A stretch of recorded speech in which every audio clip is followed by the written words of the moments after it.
Bapak Ibu yang dikasih oleh Tuhan Yesus, bagaimana kabarnya semuanya? Saya percaya ada perlindungan Allah, kesehatan yang luar biasa Tuhan curahkan bagi kita semuanya.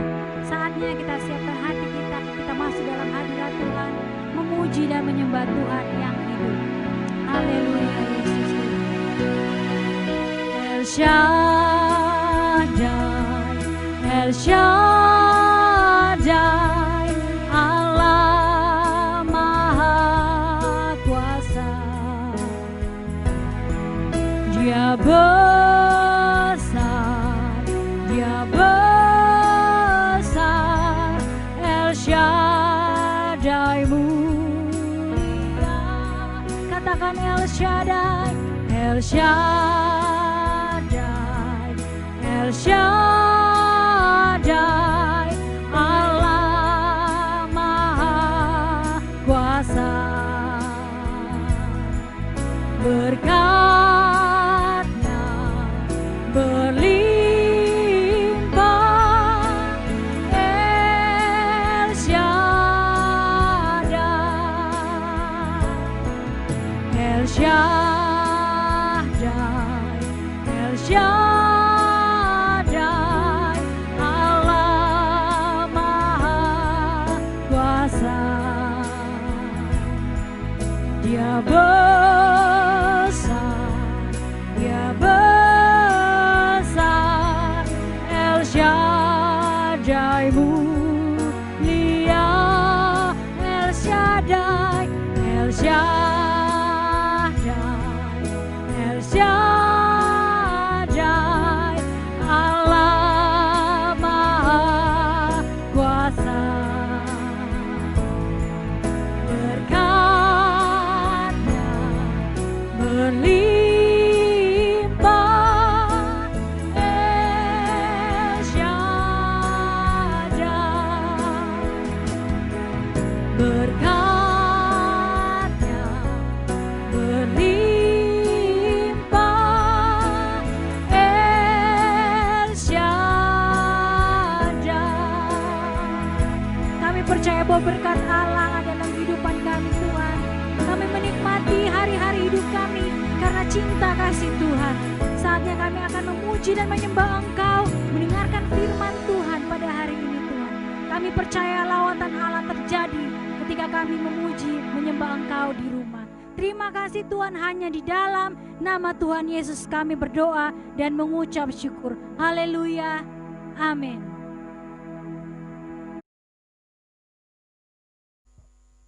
Haleluya, kita berikan kemuliaan bagi Tuhan Yesus. Mari berikan senyum yang terbaik bagi kita semuanya sekeluarga. Kita memuji Tuhan, kita datang kepada Tuhan dengan hati yang bersyukur. Haleluya.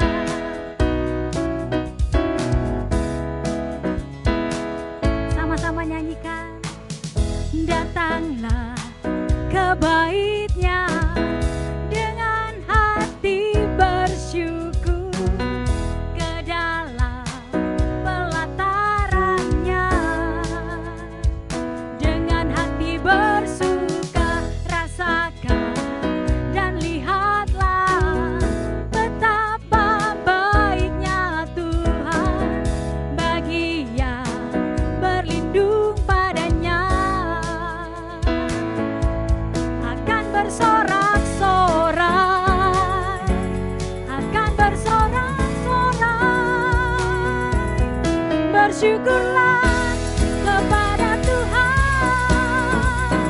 sebab Dia baik, bahwasanya untuk selamanya kasih setia-Nya. Bersyukurlah kepada Tuhan, sebab Dia baik, bahwasanya untuk selamanya kasih setia-Nya. Mari kita datang kepada Tuhan, datanglah ke bait-Nya dengan hati bersyukur, ke dalam pelataran-Nya dengan hati bersuka. Rasakan dan lihatlah betapa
firman bagi kami Tuhan.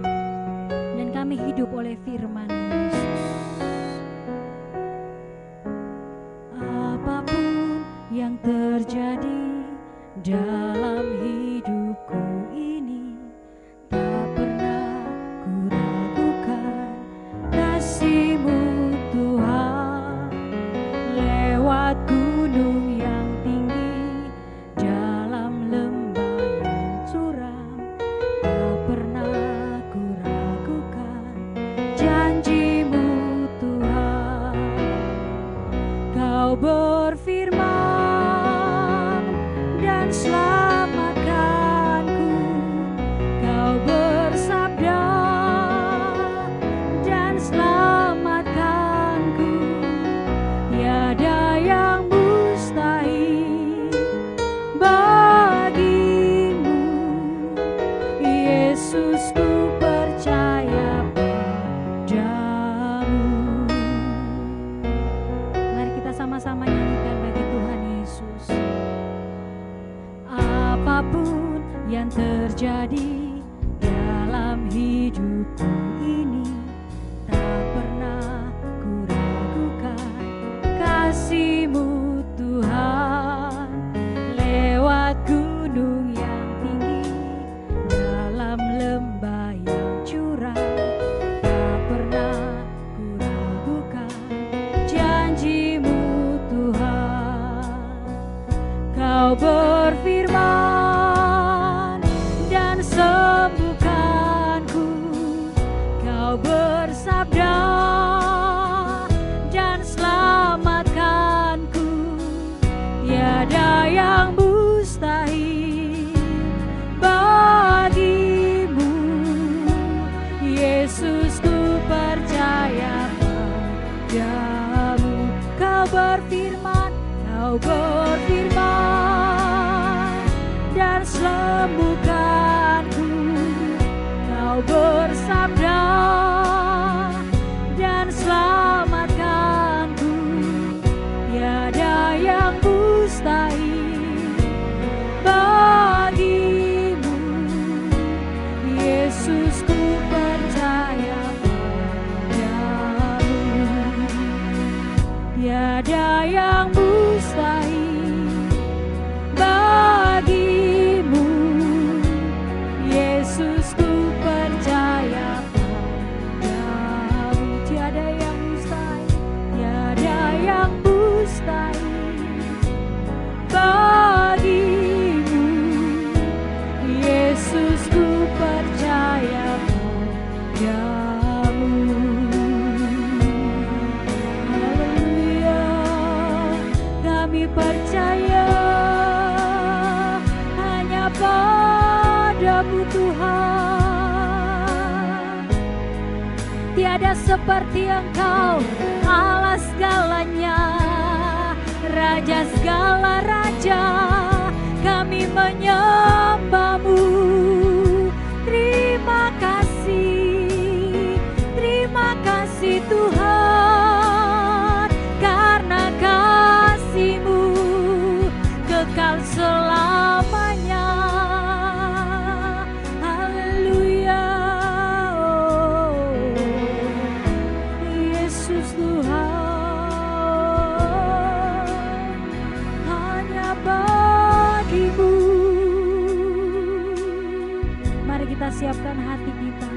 Kita akan masuk mendengarkan firman Tuhan yang menguatkan hidup kita, yang berkenan di hadapan Tuhan.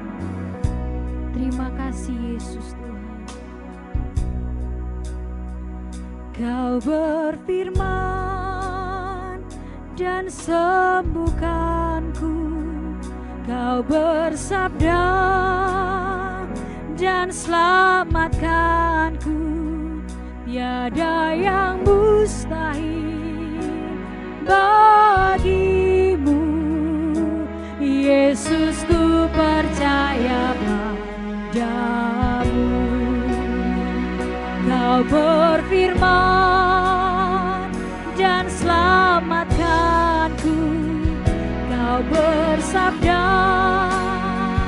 dan selamatkanku. Tiada yang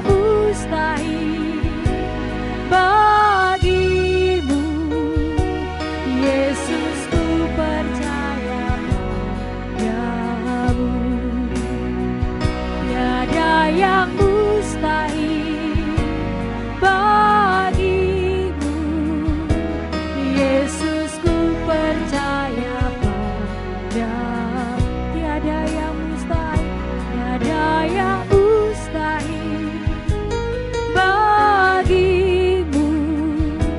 Yesus ku percaya padamu. Yesus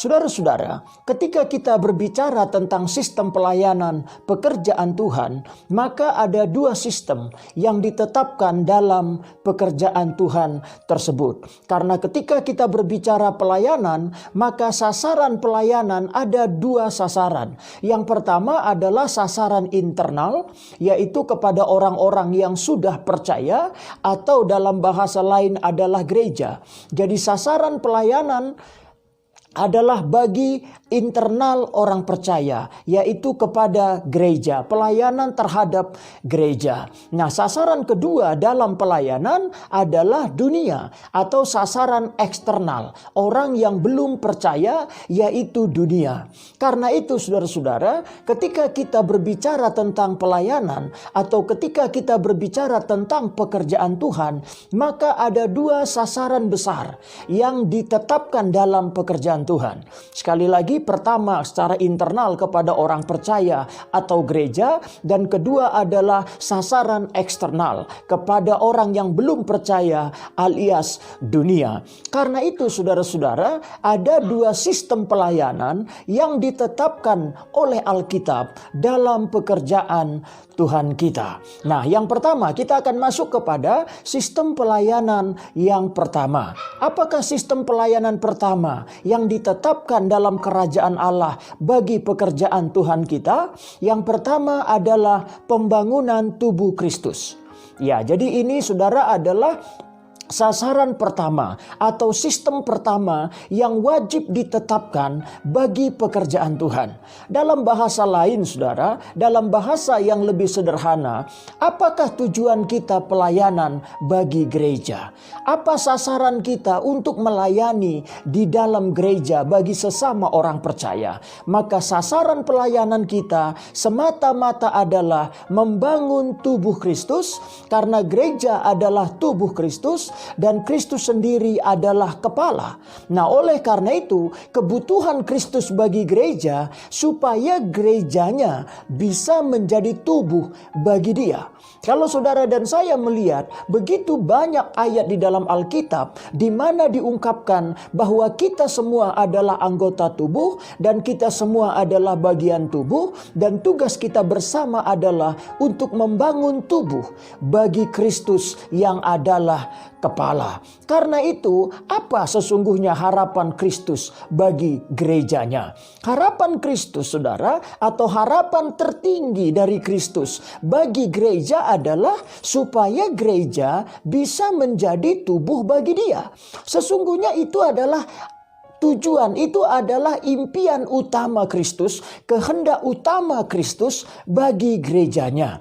Nah, oleh karena itu, setiap kita yang sudah menjadi orang percaya, setiap kita yang sudah melayani dalam pekerjaan Tuhan, maka tugas kita yang pertama sesungguhnya bagaimana kita membangun tubuh bagi Kristus. Nah, oleh karena itu, sistem pelayanan yang harus ditetapkan dalam semua gereja atau semua pelayanan adalah sistem pembangunan tubuh Kristus. Siapapun kita, dimanapun kita, apapun nama organisasi kita, sesungguhnya kita semua diikat oleh satu tujuan pelayanan yang sama atau satu sistem pelayanan yang sama, yaitu sistem dan tujuan pembangunan tubuh Kristus. Jadi kalau ditanya apa tujuan kita melayani, apa dasar kita melayani, atau apa impian kita dalam pelayanan, sesungguhnya tujuan sejati bagi kita dalam melakukan pekerjaan Tuhan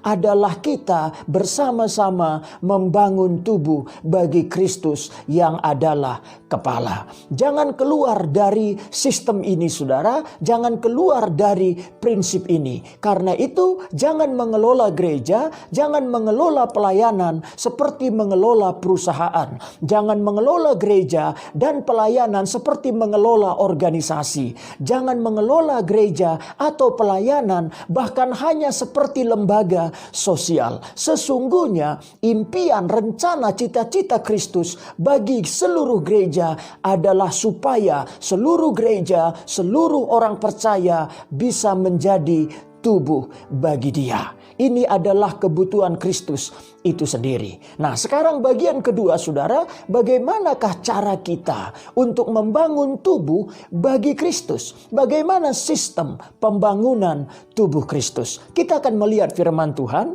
Paulus menuliskan sistem pembangunan tubuh Kristus, saudara, dan saya mengatakan ini adalah ayat yang paling rinci, ini adalah ayat yang paling jelas dalam konteks pembangunan tubuh Kristus. Efesus 4 ayat 16 dikatakan, daripadanya lah seluruh tubuh yang rapi tersusun dan diikat menjadi satu oleh pelayanan semua bagiannya sesuai dengan kadar pekerjaan tiap-tiap anggota, menerima pertumbuhannya dan membangun dirinya dalam kasih.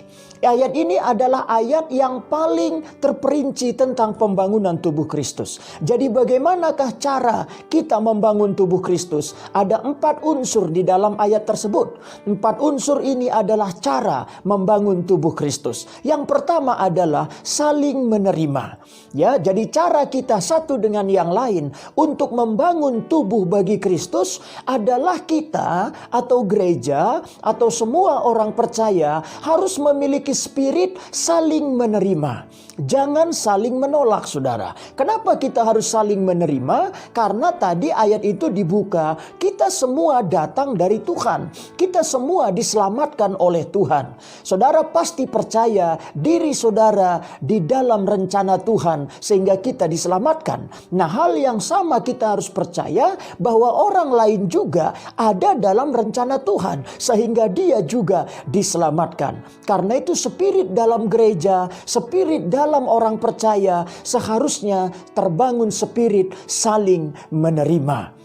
Ini adalah unsur yang pertama. Nah, yang kedua, saudara, unsur membangun tubuh Kristus saling tersusun. Karena itu, setelah kita saling menerima satu dengan yang lain, kita menerima orang lain, maka kita juga secara pribadi harus menyusun diri kita. Karena semua orang harus tersusun. Kita tersusun berdasarkan apa? Berdasarkan potensi. Karena demikianlah tubuh kita disusun. Mata, mulut, telinga, tangan, kaki, semua organ tubuh kita disusun berdasarkan potensi. Ya, potensi fungsi yang dimiliki oleh organ tersebut. Kenapa mata kita di atas, depan atas? Karena tujuannya melihat, mengarahkan. Kenapa tangan kita ada di tengah, kiri dan kanan? Karena potensi tangan untuk bekerja sehingga bisa efektif untuk bekerja. Kenapa kaki kita ditaruh di bawah? Karena kaki kita berfungsi untuk menopang. Dia berpotensi menopang seluruh tubuh. Nah, karena itu saudara, semua orang Kristen setelah kita saling menerima satu dengan yang lain, maka yang kedua, kita harus menyusun diri kita. Karena itu temukanlah potensi saudara, baik potensi panggilan, baik potensi karunia, juga potensi talenta. Kita punya 3 potensi dalam diri kita. Nah, saudara-saudara, inilah cara kita membangun tubuh Kristus. Karena itu semua orang percaya dia memiliki potensi, dia memiliki tempat untuk dia diletakkan dalam pelayanan tubuh Kristus. Nah, inilah cara kita membangun tubuh Kristus. Yang ketiga tadi dikatakan kita diikat, ya, kita satu dengan yang lain tidak terlepas, tetapi kita saling diikat satu dengan yang lain. Sama dengan tubuh kita. Tubuh kita ini saudara, organ-organ yang ada di luar ini diikat. Dari kepala sampai kaki kita diikat oleh dua perkara. Yang satu bernama urat, yang kedua bernama tulang. Nah, urat dan tulang itulah yang mengikat tubuh kita. Urat-urat itu mengalirkan kehidupan dan tulang-tulang mengalirkan kekuatan. Karena uratlah, adanya urat-urat dalam tubuh kita sehingga darah kita mengalir dan tubuh kita menjadi hidup. Dan karena tulanglah maka tubuh kita bisa berdiri, bisa berlari karena tulang kita memberikan kekuatan. Nah, tandanya kita mau diikat satu dengan yang lain adalah kita mau menghidupkan dan mau menguatkan orang percaya yang lain. Nah, karena itu setiap kita sebagai orang percaya bukan saling membunuh, bukan saling membinasakan, bukan saling melemahkan. Itu adalah tipuan iblis bagi gereja, supaya gereja tidak hidup dan gereja tidak kuat. Karena sesungguhnya sebagai orang percaya kepada Yesus, kita semua wajib saling menghidupkan, wajib saling menguatkan. Demikian juga dalam gereja, dalam dimensi organisasi. Seharusnya organisasi bukan saling bersaing, bukan saling menjelekkan, bukan saling membunuh. Sesungguhnya organisasi tidak bersaing, tetapi bersinergi. Seharusnya saling menghidupkan, saling menolong, dan saling menguatkan. Karena demikianlah cara kita membangun tubuh bagi Kristus. Kita tidak sedang membangun perusahaan yang bernama gereja. Kita sedang tidak membangun sebuah organisasi yang bernama gereja. Kita sedang membangun tubuh bagi Kristus, saudara. Supaya kita tidak keluar dari esensi utama, esensi sejati dari sistem pelayanan yang ditetapkan oleh Tuhan bagi kita. Jadi cara yang ketiga kita membangun tubuh Kristus, mari kita sesama orang percaya saling menghidupkan dan saling menguatkan satu dengan yang lain. Dan hal yang terakhir dalam konsep membangun tubuh Kristus adalah adanya penghebatan. Maka setiap kita sebagai anggota tubuh Kristus juga harus semakin bertumbuh, dikatakan tadi. Kita semakin bertumbuh artinya kita semakin menghebat. Dalam apa? Dalam potensi kita. Sehingga ketika kita menjadi mata, mata kita menjadi cerah, bukan mata yang rabun. Ketika kita menjadi tangan, tangan kita menjadi tangan yang lincah, bukan tangan yang lumpuh. Ketika kita menjadi kaki, kaki yang kuat, bukan kaki yang lemah. Jadi saudara-saudara, sistem dan konsep pembangunan tubuh Kristus adalah ketika kita saling menerima satu dengan yang lain, ketika kita saling tersusun dalam diri kita, dan ketika kita saling diikat satu dengan yang lain, dan ketika kita juga menghebat dalam potensi dan penyusunan diri kita. Dalam 4 unsur inilah saudara, esensi pembangunan tubuh Kristus diletakkan oleh firman Tuhan. Oleh karena itu, sebagai orang yang ada di dalam Kristus dan kita sebagai orang yang juga mengatakan mengasihi Kristus, kalau kita mengasihi Kristus, mari kita membangun tubuh Kristus supaya Kristus yang kita kasihi memiliki tempat untuk meletakkan kepalanya. 4 unsur membangun tubuh Kristus: saling menerima, saling tersusun, saling diikat, dan saling menghebat. Nah, kalau kita teliti dari 4 ini saudara, maka 2 unsur kita terhadap orang lain. Artinya respon kita terhadap orang lain.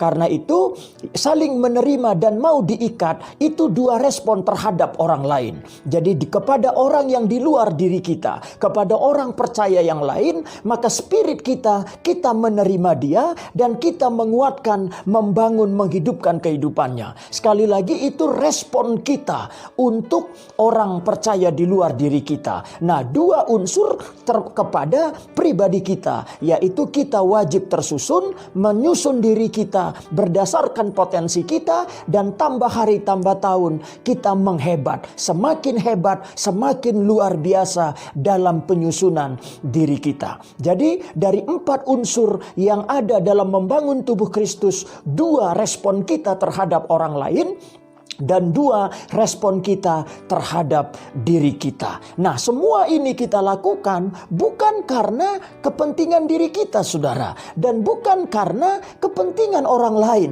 4 perkara ini semata-mata kita lakukan karena kita mengasihi Kristus. Ini adalah kepentingan Kristus. Pembangunan tubuh Kristus pada esensinya kepentingan Kristus itu sendiri. Karena itu saya mengatakan salah satu cara kita menyatakan kasih kepada Kristus adalah dengan cara kita mau membangun tubuh bagi Kristus. Dan kita juga, saudara, tidak bisa mengasihi Kristus dalam waktu yang sama kita menyakiti tubuh Kristus. Saudara, jangan pernah berpikir bisa mengasihi Kristus lalu kita melukai tubuh Kristus atau gereja atau orang percaya yang lain. Itu sama sekali tidak boleh terjadi. Karena Kristus dan tubuh Kristus adalah satu kesatuan dari 2 unsur yang sudah bersatu. Sama dengan suami dan istri. Seseorang tidak bisa mengatakan mengasihi saya, tapi dia menyakiti istri saya. Hal itu tidak boleh terjadi. Karena saya dan istri saya sudah diikat. 2 pribadi sudah diikat menjadi satu. Sama dengan Yesus Kristus dan tubuh Kristus. Itu adalah 2 unsur, 2 pihak yang sudah menyatu. Karena Yesus Kristus dan tubuh Kristus seperti mempelai pria dan mempelai wanita. Karena itu kita sebagai pelayan Tuhan, kita sebagai umat Tuhan tidak pernah bisa mengatakan mengasihi Kristus, tapi dalam waktu yang sama kita melukai, menyakiti tubuh Kristus. Tuhan tidak pernah dipermuliakan dengan perkara-perkara tersebut. Karena itu kalau kita sungguh-sungguh mengasihi Kristus, kita juga wajib mengasihi tubuh Kristus, orang percaya lain, dan juga gereja yang lain. Nah, inilah saudara-saudara sistem pelayanan yang ditetapkan oleh Kristus bagi pekerjaannya di tengah-tengah dunia. Sekali lagi, kalau kita sungguh-sungguh mengasihi Kristus, mari bersama-sama kita mau membangun tubuh Kristus. Terima orang percaya yang lain, bangun kehidupannya, kuatkan, berikan kehidupan. Jangan pernah merasa bersaing, jangan pernah menjatuhkan orang lain. Dan yang kedua, temukan potensi kita, susun diri kita dalam potensi kita. Dan tambah hari kita semakin menghebat dalam panggilan dan penyusunan kita. Inilah saudara sistem dan cara yang patut kita lakukan untuk membangun pekerjaan Tuhan, khususnya bagi internal gereja, bagi semua orang yang sudah percaya. Bagian selanjutnya kita akan belajar tentang sistem pelayanan bagi eksternal gereja. Apakah sistem pelayanan yang ditetapkan oleh Alkitab, oleh kerajaan Allah bagi dunia, bagi orang yang belum percaya? Kita akan melanjutkan dalam video yang berikutnya. Terima kasih untuk setiap perhatian. Doa saya menyertai kita semua dan Tuhan Yesus senantiasa memberkati kita.